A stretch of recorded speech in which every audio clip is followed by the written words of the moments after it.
Bonjour, aujourd'hui, le monde du droit se rend chez Simon Associés, lauréat du palmarès des avocats 2017.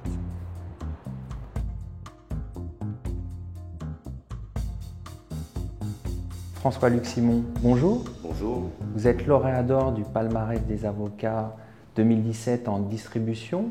Comment expliquez-vous cette réussite?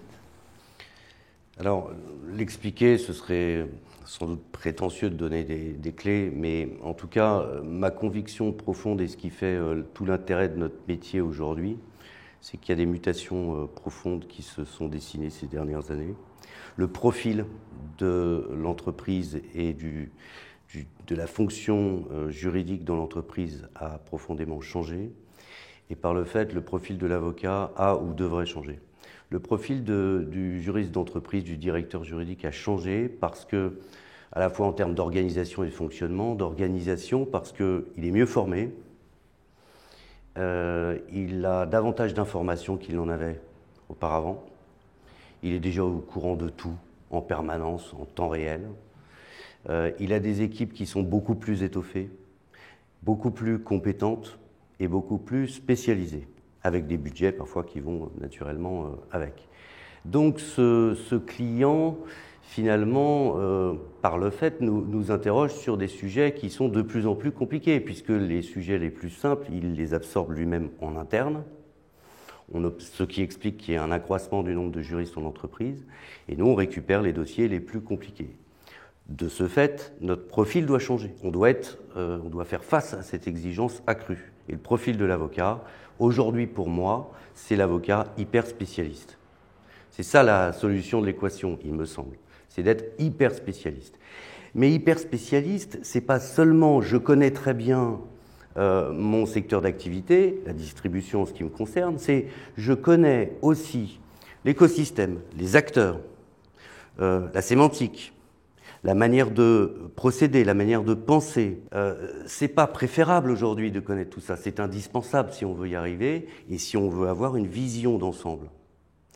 Et ça nécessite pour un cabinet tel que le nôtre une formation accrue, permanente de nos équipes, formation sur des aspects juridiques, confrontation permanente avec des professeurs de droit, réflexion, travail sur notre hyperspécialisation et sur les différents domaines.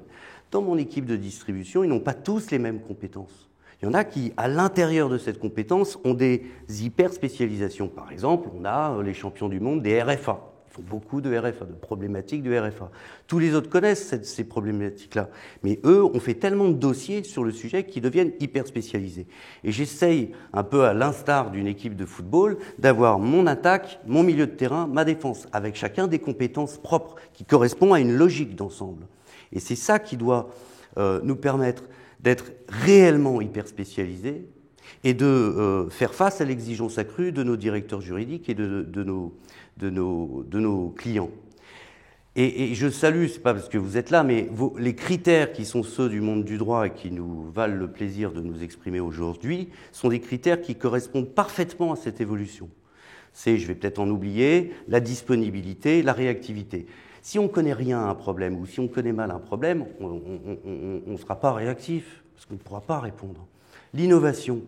L'innovation, ça nécessite de l'intelligence, du travail, mais aussi de la compétence, de l'expertise. Si on a fait 2 dossiers, on ne pourra pas être innovant. Si on a fait 100 dossiers sur le sujet traité, on sera très innovant parce qu'on va même pouvoir profiter des idées que nos autres clients, qui sont intelligents et qui ont de l'imagination, des idées, et nous on va s'en servir comme des éponges, on va pouvoir le restituer aux clients suivants. On a donc aussi une fonction, au-delà de la fonction juridique, de benchmark et de vision d'ensemble sur le secteur.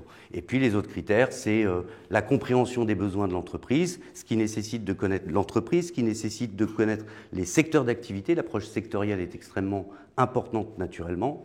Et puis l'innovation et la compétence en tant que telle, qui pour moi est l'aspect le plus important de ces dernières années.